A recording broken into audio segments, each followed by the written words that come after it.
maybe introduce yourself. I mean, you're the person, the legend, the developer. You've been in the company for a very long time. Yeah, it's been a very long time. My name is Larry Osterman. I am a developer. Actually, I'm the lead now of the comm team in Windows. I've been in Microsoft for almost 34 years now. And in those 34 years, I've done, oh my gosh, practically everything. I've done networking, I've done email systems, I worked on the audio stack for many years. And for the past 8 to 10 years, I have been working on making the Windows runtime and a lot of the infrastructure and plumbing that underlies the Windows runtime. Is it safe to say that you're probably one of the only people that still knows how Windows works in a lot of the... Oh, no. Actually, unfortunately, well, there was a time when I actually could understand a lot of Windows, but that's not the case anymore because it's too large. There's too many big pieces. And there are people who do actually know most of it and almost all of it, but I'm unfortunately not one of them. I know my areas very, very well. I know some areas reasonably well. Actually, I had to go, many years ago I was asked to work on a project to generate the documentation, for the protocol documentations for a component that I worked on 15 years previously. And so I said, okay, fine, I'll do the work, fine. And I went and I started, and I'm like, oh wait, I remember all this code that I wrote 15 years ago, and look, it's still there. It hasn't changed. How do you remember that far? I look at code last year I wrote, and I have no idea what it does. I have a very good memory. That's amazing. It's a thing. I'm a font of completely useless trivia. Do you think a lot of your old code from 20, 30 years ago is still in production right now? I know that some of the work I did in Exchange 15, 20 years ago is still in production. I don't know how much of it, but I know that some of it is still in production. And I'm not 100% sure about the stuff I did in NT3.1. One of the components I wrote was removed in 2000, but there is some code that may still be in the product. I don't know. It's long deprecated because it's been replaced by other things that are better functioning. The networking protocols that this stuff was dependent on have been completely and utterly deprecated. So I don't know if the code is still there or not, but I suspect it's not. So yeah, most of the stuff I worked on has sort of gone away because that's what happens. Right. Well, let's talk about the stuff that you're working on right now. You mentioned the Sure. Windows runtime. You've been working on it for what, 80 years? About now? 8 to 10 years. Yeah. I came into the team that created the infrastructure for the Windows runtime at the ground floor when the team was first getting started,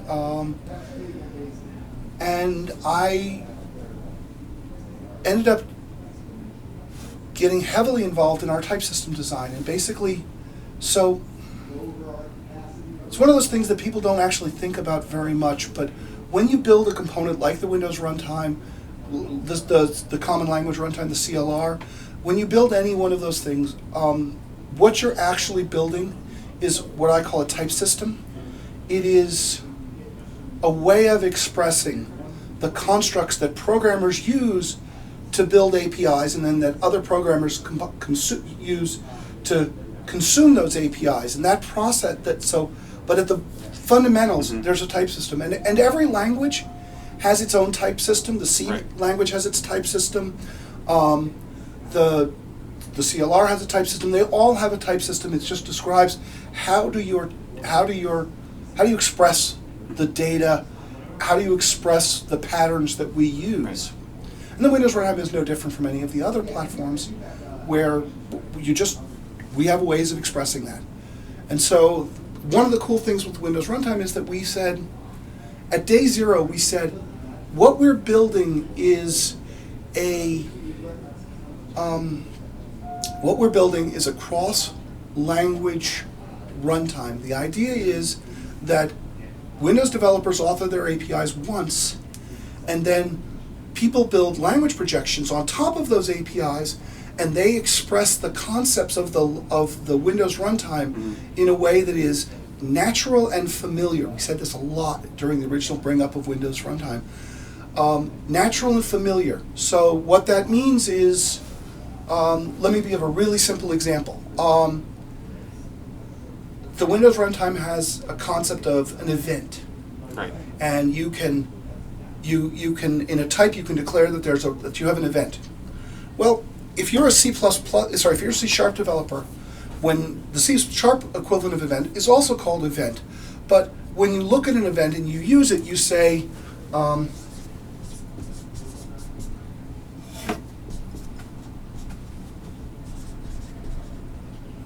then you specify a delegate.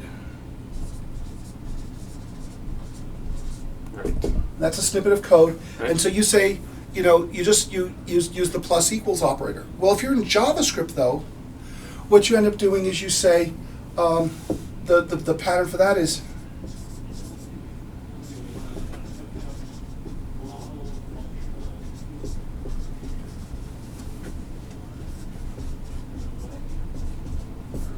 to say add event source on the function. I want to be able to express it. This is really the same concept, but the syntax looks very, very different. So how do we express our concepts in a way that the language projection can do what they want to do, and express it the way that doesn't feel awkward or weird to the developer who's using the language? And this was literally our P0 requirement, was that whatever it is we produced had to be able to be set up in a way that the people who use the language projection can just simply make it work. Or whoever's developing the actual APIs, they don't have to worry And about they don't have to projecting think it, right? about how it's expressed, because Right. it's always done in a common way. Right. So we started with basically a green field. We had no preconceived notions. We knew that we wanted to support C++, we wanted to support C#, we wanted to support JavaScript, and through C# we knew we wanted to be able to support the various CLR-based languages, so Visual Basic, F#, other languages that are built on top of the CLR. So we knew we had that, and that was where we started from. These are the languages we're going to support. And since then we've added Objective-C as a language projection. It turns out that the Unity API surface that the Unity team builds, they're not Microsoft, but it turns out they are actually using our same technology as part of their work. So it's grown well beyond the original scope. We have a new language projection for C++, which, unlike the previous C++ projection, the new projection is purely standards-based. So the new one that So- just came out with the latest update. With the latest Yeah, update, right. the CPP WinRT, Right. or C++/WinRT language projection, is a brand new projection. It allows C++ developers to, well, instead of having to use platform : string and all these funny And hack CX, characters yeah. that C++CX used, Yeah. this gives you the ability to do, to express using C. You use string, Right. and you pass them into the APIs, and you can, the language projection builds a natural and familiar projection to C++ developers, and it's actually really quite lovely the way the code works. It's way better. It's simpler. It's easier to understand. Frankly, it's a joy to read. It's a joy to program in. So, I mean, major kudos to the C++ WinRT team, because they did a really good job on that language projection. Anyway, we have to be able to express our stuff to everything. So, as I said, we went down to the ground principles. We said, okay, let's start talking about what does it mean to support, what do languages need? And we finally settled on the fact that we had to have, I believe it's 5 different base constructs.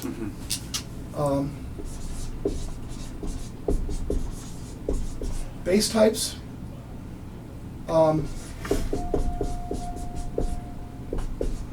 structures, enumerations,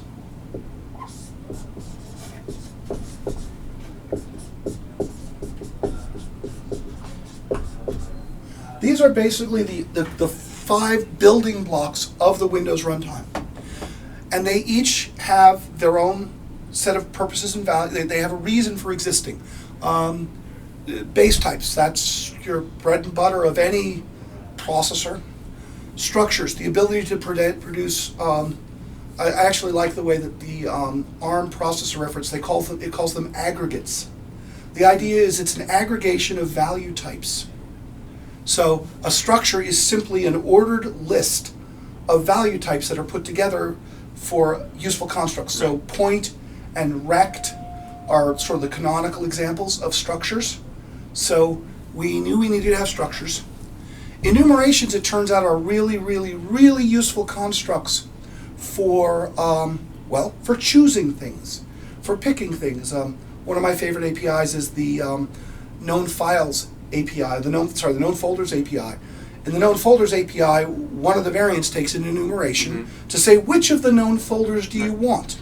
Photos or documents or whatever it is. Yeah. Photos, documents, camera roll, multimedia playlists, whatever it is.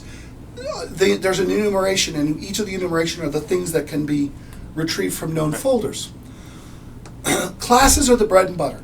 Classes are what every developer thinks about, uses, and works with in the Windows runtime. This is what makes up the vast majority, because this is what developers like to think about. They think about classes. They think about types. And interfaces are a special case. A class describes a concrete implementation. This is a folder. This is a networking stream. This is an HTTP client instance. This is a URI. An interface is an abstract definition of a contract. It's a way of, it says if this object implements this interface, then it has the following things in it. Methods, properties. Methods, properties, events, and they are in a particular order. And the expectation is that you will re-implement. There's an expectation of reuse on interfaces. You provide the actual implementation of that method. Somebody else is going to provide the implementation, not necessarily the person who implemented the class. So somebody else is going to always implement an interface. There actually aren't that many public interfaces within the Windows Runtime API surface, simply because we don't actually need customers to implement a lot of objects. I just realized there's one I forgot. I am now an idiot, but whatever. Delegates. I always forget delegates. I don't know why, but I always do. Delegates are basically a callback. It's a lambda. If you're used to C++ or C#, as I said, they're lambdas. They're function objects in JavaScript. It's basically a way of saying, here's something you're going to call in a callback. And delegates are really, really, really important for the eventing pattern. It's not really possible to build the eventing pattern without delegates. A delegate is actually a very, very, very simple little interface. It's literally an interface with one method named invoke. Oh, yeah. That's actually how it's implemented under the covers. And how it's expressed in metadata. That's actually how you express it. It's actually a type that has a single method named invoke. And as I said, so it's sort of a special case of an interface, if you will. Right. Anyway, so these are where we started with. We said, okay, let's build these things. Let's build this type system. And then there's okay, what are the details? Like, for instance, what's a base type? It turns out that's surprisingly hard to answer because everybody has their own idea. And we eventually settled on about 8 different base types. We have 32-bit signed and unsigned integers, 16-bit signed and unsigned integers. We have 8-bit signed integers, 8-bit unsigned integers, byte. We do not have 8-bit signed integers. So we don't support an 8-bit character type. And that was a conscious decision because our character type is a 16-bit character type. It's a Unicode character, a UCS2 character. We also support as our base types 64-bit integers, signed and unsigned, 32-bit floating point numbers, 64-bit floating point numbers, so floats and doubles, singles and doubles. We support strings, and we support GUIDs.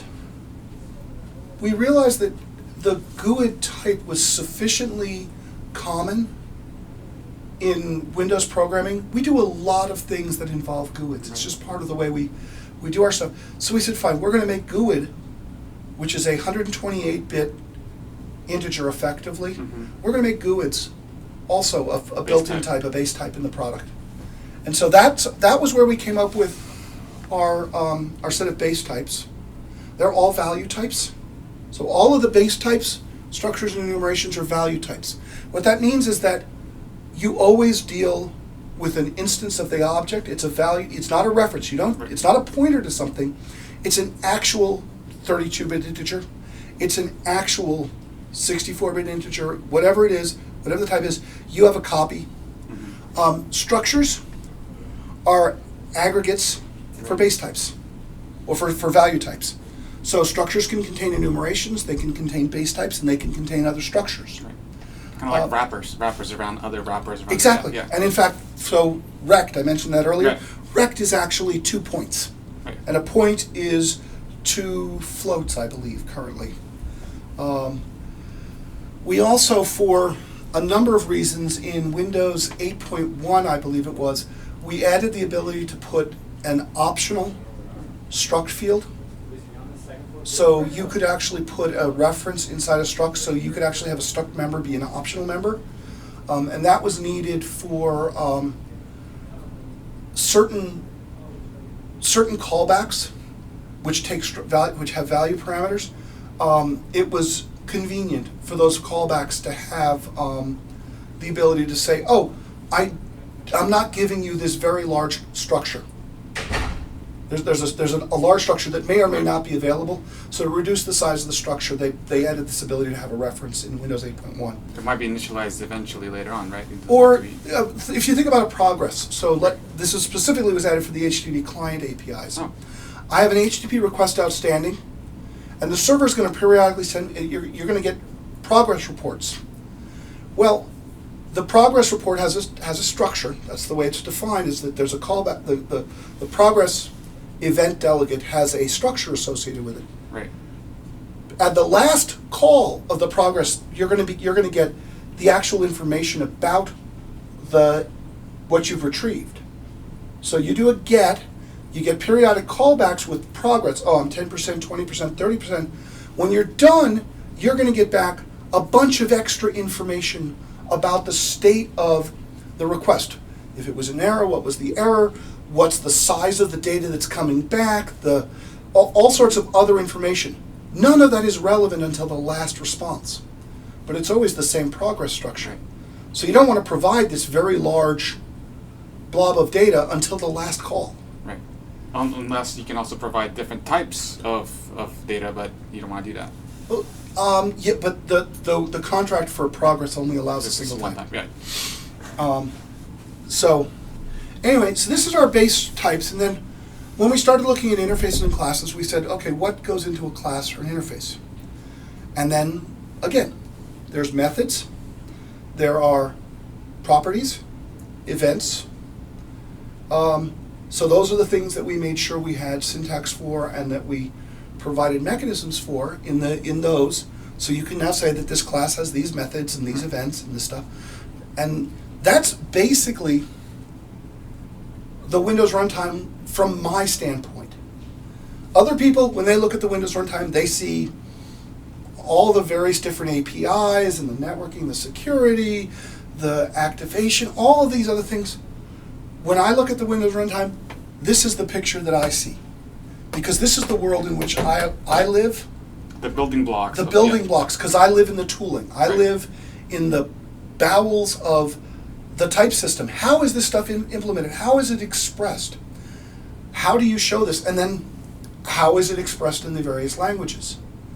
What if I say this is an event? What does an event look like? The language experts will tell me what the pattern for the language is. We have to figure out and make sure that there's a compatible mapping between the two. You can do the projections. For the projections to be Yeah. able to consume. And we wrap all of this stuff together, and you author your types. We author our types in IDLE. Other people author their types in C#. Other people author their types in C++ CX. We author our types in a language called IDLE. It's been around for quite a long time. And from the IDLE files, we produce a WinMD file. And the WinMD file is the canonical definition of the type. So you have an IDLE file which describes all of the bits and pieces. The only thing that matters is that comes out of that is the WinMD file at the bottom. And that's what then gets handed off to the language projections. The language projections read the WinMD files, and then they know how to take the contents of that WinMD file, which is a binary file, and then project that and produce the appropriate language concepts for the constructs for that. It doesn't matter if it's JavaScript or C# or Java or anything. Yeah. They all read that WinMD file. It happens to be an ECMA 335 metadata only assembly. That's the technical details of the packaging file format, but it's just a file. It's just a description of the data for it. One of the nice things about producing WinMDs is that it allows the Windows team, because it's just binary data, it's regular, and I can now, and we have built tooling to sort, collate, combine the methods and types in a WinMD file in ways that are convenient for us to use. And we get all of that from the fact that we build these WinMD files and then can split them up and separate them up in ways that are useful and convenient. So, That's as I said, it's I live in the weeds. I live in the nerdy bottom end of everything. Right. And so it's a little bit, I think about, as I said, type systems. What does it actually mean when I'm authoring these things? So when developers are actually building their libraries or whatever it is, what part of this do they actually need to know, and why is this relevant to them? Usually Visual Studio already does this, like does everything behind the scenes, creates the WinMDs for us. Right? Because this defines this set defines the capabilities that you have available. A lot of languages support some capabilities that we don't have. For instance, the C++ has templates. The CLR has generics.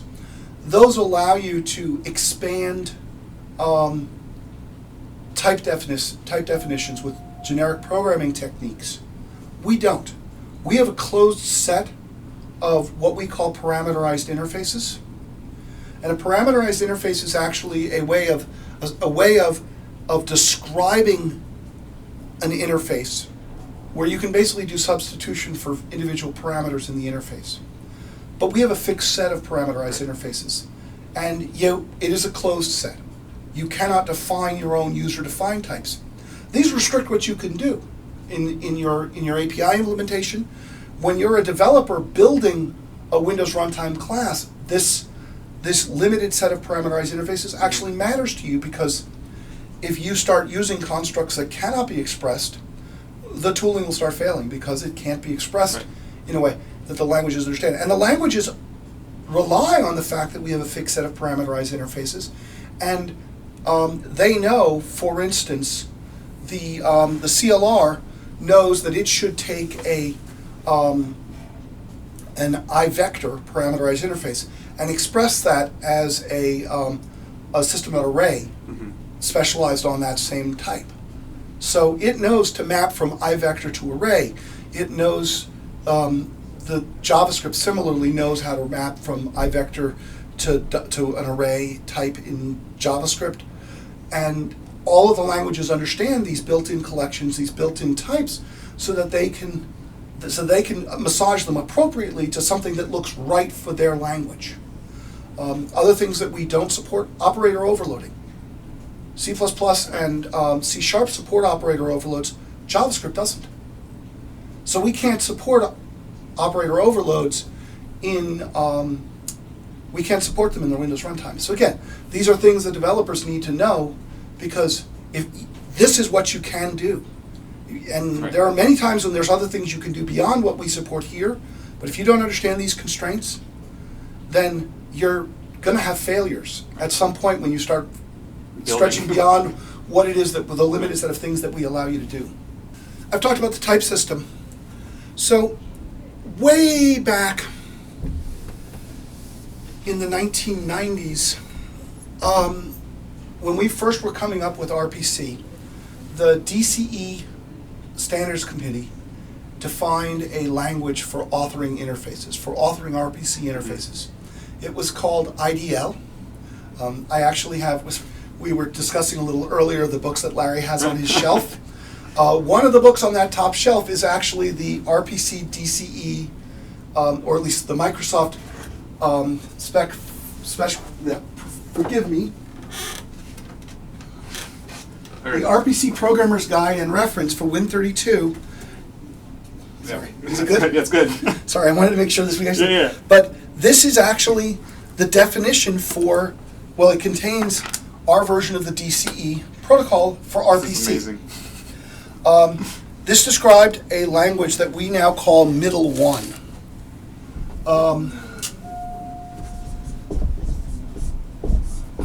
And MIDL1 was used for RPC, COM, and it's been expanded a little bit over time, but that was basically the first edition of MIDL, or the first version of MIDL. If you find books on COM, they'll talk about the MIDL1 dialect. Now, MIDL1 is useful, but MIDL1, at the end of the day, MIDL1 defines a dialect that is too restrictive for us to use for Windows Runtime. Among other things, for instance, we knew when we were doing this that types which have names, we didn't want a flat naming hierarchy. We wanted to have a hierarchy of names, Right. which means we need to have something that resembles namespaces, or that would aggregate out as namespaces in the high-level languages. Now, for JavaScript, it's not namespaces. These are actually objects that have object properties that happen to match the other names.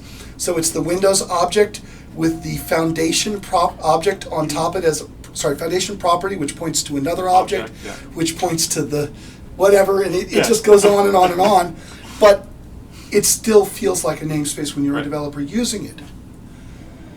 In order to make that work, we came up with what we call MIDL2.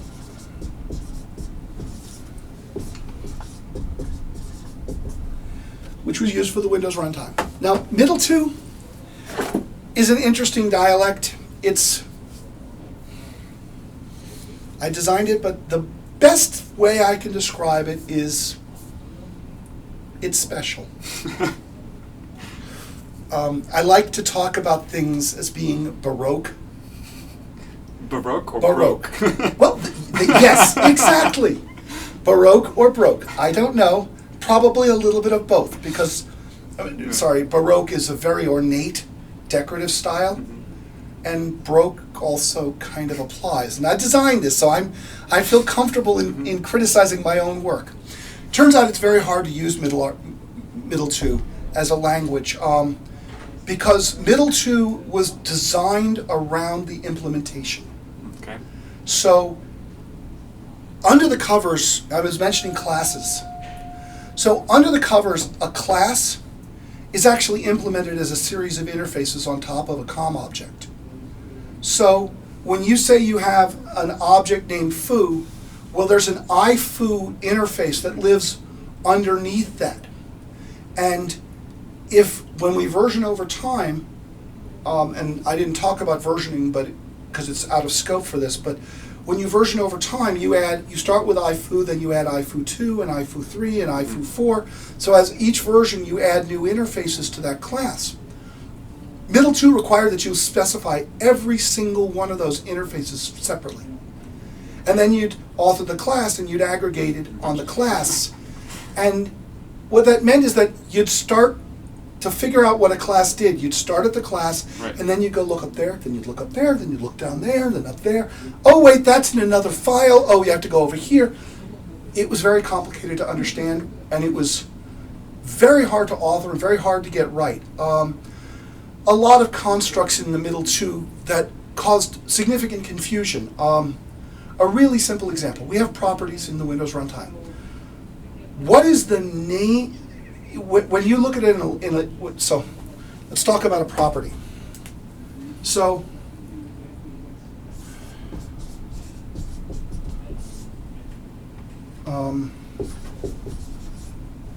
property named foo. At the implementation level, what that actually turns into, let's say this is read-write, it turns into two methods.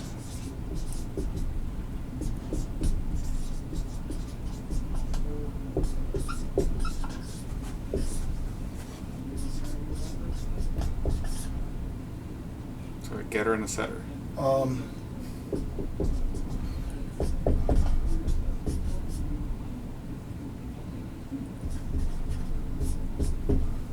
And then, yeah.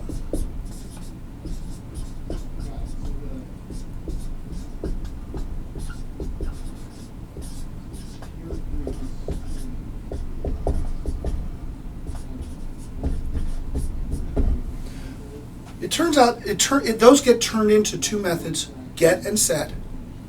But what's the name of that parameter? Result?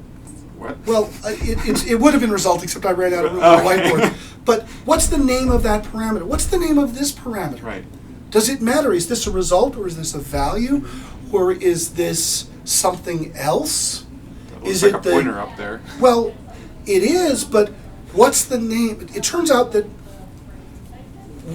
when we were doing API reviews, when we were looking at APIs, it turns out people would spend hours arguing over what should be the name of this parameter. At the end of the day, there is exactly 0 developers in the world who care about the name of that parameter. It doesn't matter. But we would be arguing about it because MIDL2 required that you specify hresult, foo, out, int. All of these things had to be specified. You had to write them all out because it was designed around the binary contract. It was designed around the low-level contract. And it meant that people had to spend time thinking about the low-level contract. And it turns out people just want to write code. They just want to just write stuff down and just be done with it and move on with their life. And they want the tooling to do the work for them. They don't want to have to think about, they're probably going to have to think about this stuff when they go to implement the APIs, unless they're using C++ WinRT, in which case you don't. But they might have, this is the area that they don't want to think about when they're designing the APIs, when they're thinking about the APIs. Right. So, starting about last year, around this time actually, we said, we can do better. We don't need all of this low-level goo when I actually want to write a type. When I want to define a type, when I want to define a class, what I want to do is, I just want to say,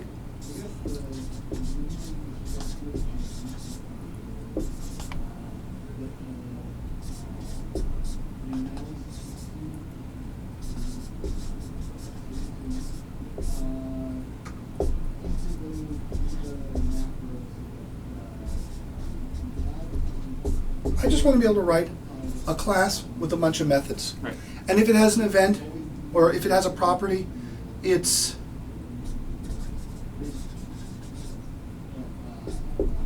to define a read-write property or something natural. Mm-hmm. And again, natural and familiar. What do developers think about when they're writing classes? This is actually what they think about it because this is what their customers are going to use. Mm-hmm. They don't think about the low-level stuff. They don't think about where the return value goes, how you express the return value, all of those things. They don't care. Those are irrelevant. And so that is where we come to where we are today with MIDL3. And this is the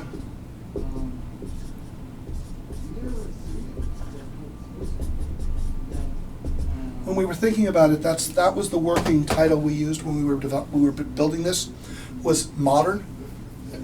I hate the word modern. It's been overused to death. But the idea here is to take all of the constructs that we had in MIDL2 and make them work better. Make the process of creating an API simpler for Windows developers and for external developers. So we started this effort, and it turns out, and I've been talking about C++ WinRT a lot, it turns out they have a problem. Because people want to be able to write APIs in C++ WinRT. And the C++ WinRT team has a mantra that says, were standards based. It turns out the C++ standard doesn't have the bits and pieces that are necessary to build an authoring experience for types, a way of creating metadata from C++. Now, it turns out quite providentially, the standards committees have actually been working on this effort, and there are some proposals outstanding for how to solve this and ways that they can build the ability to author your types straight out of C++, but it's not available yet. It probably won't be available for several years, and of course, we have customers who want to be able to use this stuff. So the effort that I was driving combined or dovetailed very nicely with the effort that the C++ WinRT team was working on. And so the two of us joined forces conceptually and worked together to produce an interface, an authoring experience for both external developers who are using C++ WinRT and for our internal Windows team developers who are writing their APIs in, well, whatever it is they're writing their APIs in. And that was a lot, and that is the gist of what we now think of as MIDL3, which is our authoring experience moving forward for many years to come, I hope. So to give you an idea of what this looks like, this is the actual source code the actual definition for Windows Foundation URI, Right. which is, I like this API, it's one of my canonical APIs. That's what it looks like. And there's a lot of microtyping on here. It's tiny. And the reason it's tiny is because there's a lot of goo that frankly nobody cares about. So what does this thing look like when we convert it to MIDL3? That's the exact same API. The exact same API. Oh, it's so much less. When you express it in MIDL3. Right. It's now all of a sudden shrunk to a single page, single column that's much larger, and there's a ton of noise that was just removed when we moved to MIDL3. And that's why we did this. Because now I can, this is what I want to think This about. is readable by anybody now. Exactly. Right? Anybody can just write this. They can write this, they can use this, they can read this.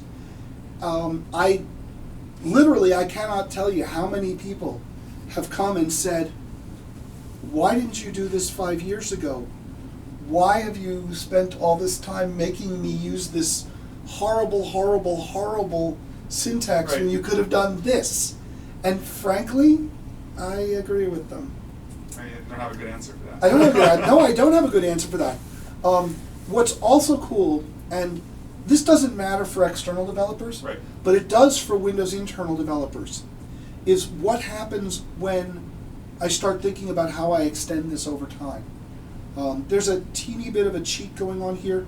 The URI class has actually changed over time, and I didn't describe how the versioning works in either the MIDL2 or the MIDL3 version of it.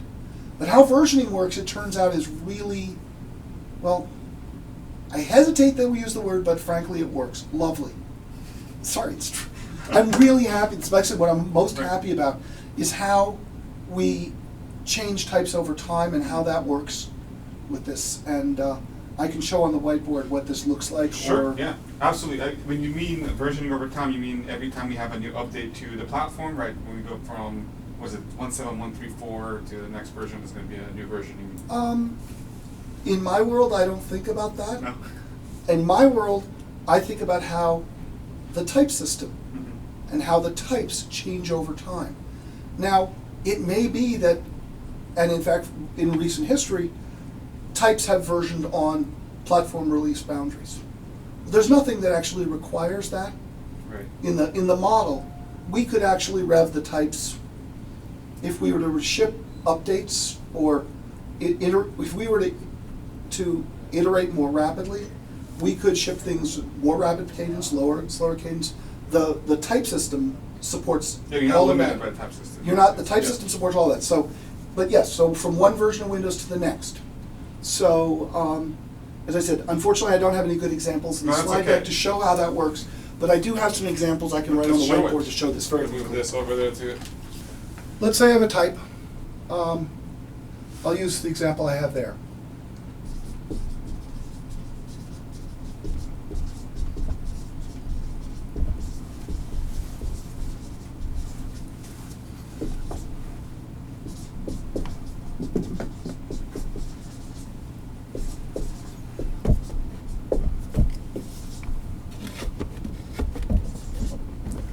So, first thing to keep in mind is when we do versioning, when we think about versioning, we think about types as being in what we call an API contract, which is a collection of APIs. The most common one that people will see in our headers and our metadata is the universal API contract. That is the set of APIs that are available on every edition of Windows regardless. Mm-hmm. So,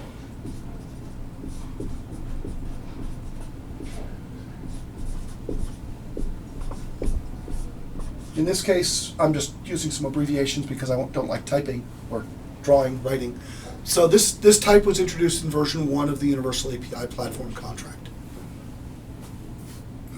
Let's say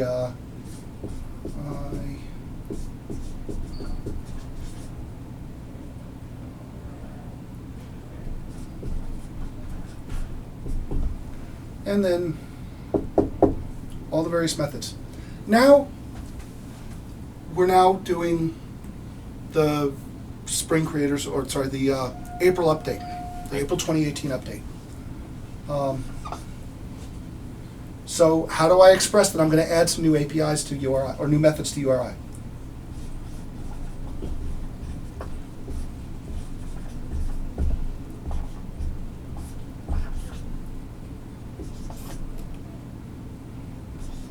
So you're doing it in line.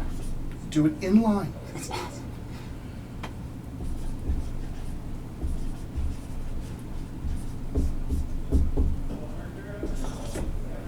Yeah, you do it in line. Now, if you look at the old version, this was actually, you had to look in 2 different places to figure out how to stitch all the pieces together.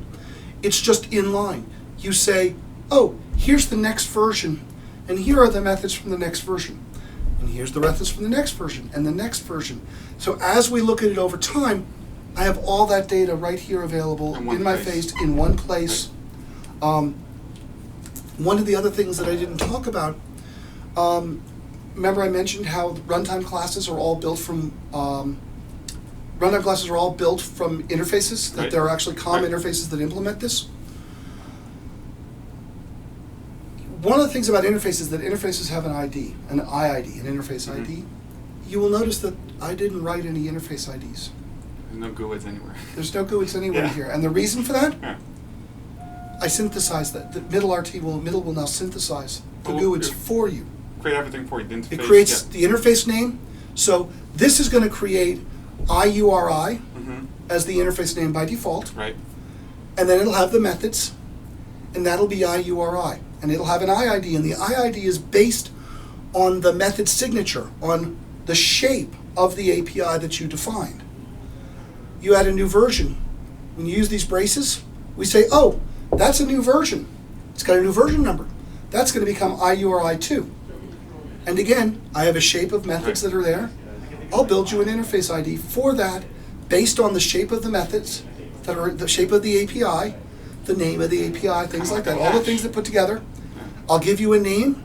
You can also specify the name if you want to. Okay. There's an interface name attribute you can add, which says, I want you to use this name for the interface. You can also say, I want you to use this name and this GUID. That's really useful for our purposes when we want to convert an older class to a newer class, to the new format, from MIDL2 to MIDL3. Part of my test collateral for this code actually converts every Windows Runtime metadata file into a MIDL3 equivalent with all of the versioning information, etc. From the previous version, and then verifies to make sure that when you compile the new file, that it A, compiles, and B, produces the identical metadata from the original. Because I couldn't feel safe and comfortable saying that this was complete until I had verified that everything in the Windows Runtime that we had today was actually, could be expressed using the new syntax. And I'm really glad I did that exercise, because there's a lot of corner cases that I didn't realize existed that people had used. Just things that, I'm going to get in trouble for this, but for instance, there was a team that added a method overload to a constructor. Okay. Constructors all have the same name, .ctor. Right. They don't have, they're inherently overloaded. That's part of the pattern. But this team had added an overload attribute. So I had to come up with a way of a mechanism to let them do what they used to do.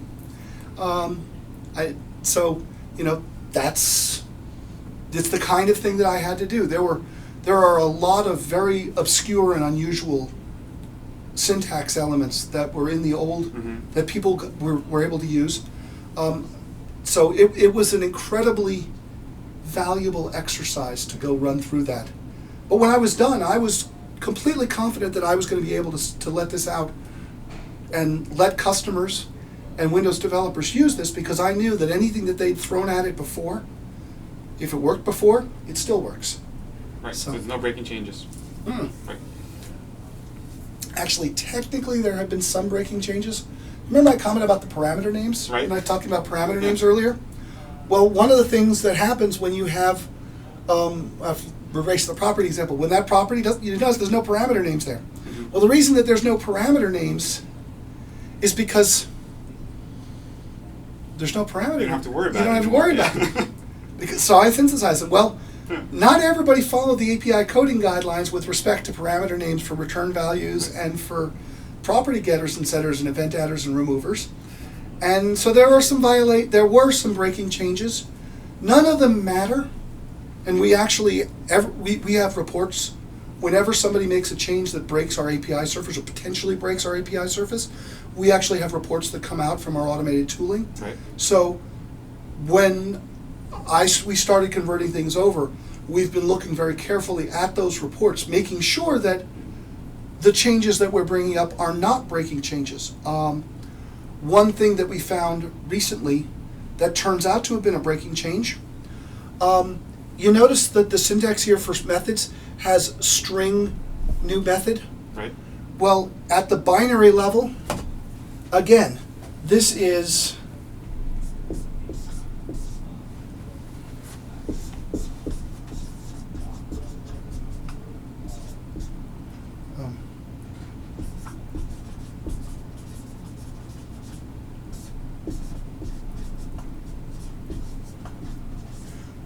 think ahead.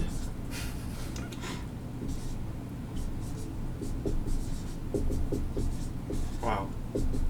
Well, this is okay. The issue here is that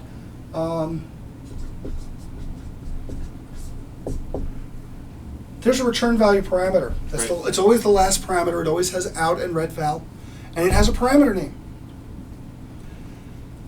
I synthesized the parameter name based on our API coding guidelines, which in this case I think is result. That's the standardized name. Well, it turns out that if you have a method that has multiple out parameters, any method with multiple out parameters, when it is projected to JavaScript, is actually projected, the return value is actually projected as a structure, as an object with properties whose names match the out parameters. Right.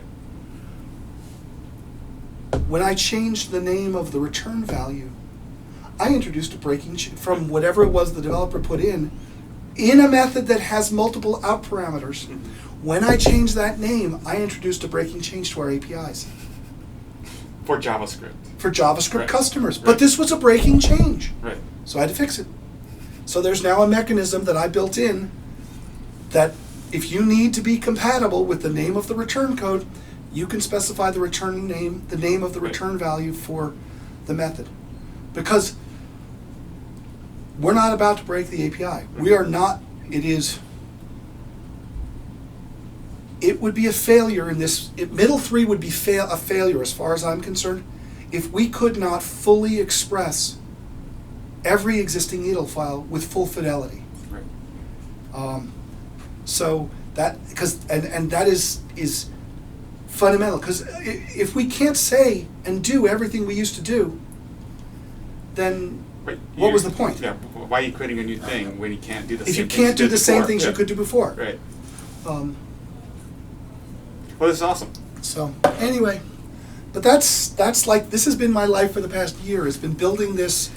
It's been an interesting experience, actually. It's been an interesting experiment because the middle code base is The earliest record I have is from 1993. So it's 25 years ago. Yeah. So it's a 25-year-old code base. Right. It was never designed to do any of these things that I have done, and so there has been a wonderful experience figuring out how to make all this work. Right. It's been a thrill, actually. But and I cannot say how proud I am of this work, because it's just sorry, I'm touting my own horn. No, but because I think it actually is giving value. It helps customers, it helps our developers inside Microsoft and outside Microsoft. Because now, if I'm a C++ WinRT WinRT developer, I could start writing types that look natural and familiar, that feel right, that are easy to use. There's a ton of external developer external customer features in here that you don't necessarily I haven't even talked about, that have to do with how you write and author XAML types. So the experience for authoring a XAML type, we have some, we went to a great deal of effort to make sure that you could write classes to be consumed by XAML in a very straightforward manner, so that you could write XAML controls using the new syntax, and it wasn't hard. It wasn't painful to do. And familiar. Yeah, right. So what's next? What's next for you? What's next for me? Or what's next for MIDL, or what's next for... For MIDL, honestly, we don't know. I literally don't know.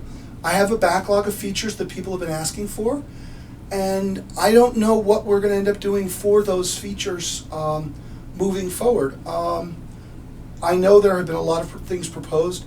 Some of them are kind of challenging, because to implement some significant new features, and as I said, we have a long list, it requires a great deal of coordination, because it's not okay to just produce something that only works in C++ WinRT, but doesn't work in C# or JavaScript or Objective-C or whatever else it is that we're producing. If we start adding significant new features, then there's going to be some challenges with respect to how we deploy them out over time. So I honestly don't know the answer to what's next. I wish I did. Magic 8-ball someone? Right. I've got so much junk in this office. Surely I have a magic 8-ball here Something somewhere. that tells where we're going. Yeah, but unfortunately I don't have one, so I can't actually answer that question, unfortunately. Well, you've answered so many questions today. I think we got enough. Okay, good. Well, thank you so much. Not a problem. If developers have any questions, can they find you somewhere online? Or? Yeah, I'm Osterman on Twitter. Awesome. Let's see, I'm Osterman on Twitter, and also if you leave a note on the Channel 9 forums, I look at them periodically. So that's it. Twitter's probably the fastest, because I'm a little bit obsessive about reading Twitter. I spend way too much time on that, and I probably shouldn't. But who isn't? Yeah. Yes, exactly. I'm also on GitHub. I'm on a bunch of other areas. Unfortunately, I don't check them as frequently. Right. So, Twitter is actually probably your best bet. Yeah, I think most developers will find you on Twitter. If not, we'll guide them to you. Absolutely. Way. Awesome. Well, thank you so much. Thank you. It's been a lot of fun. Thanks.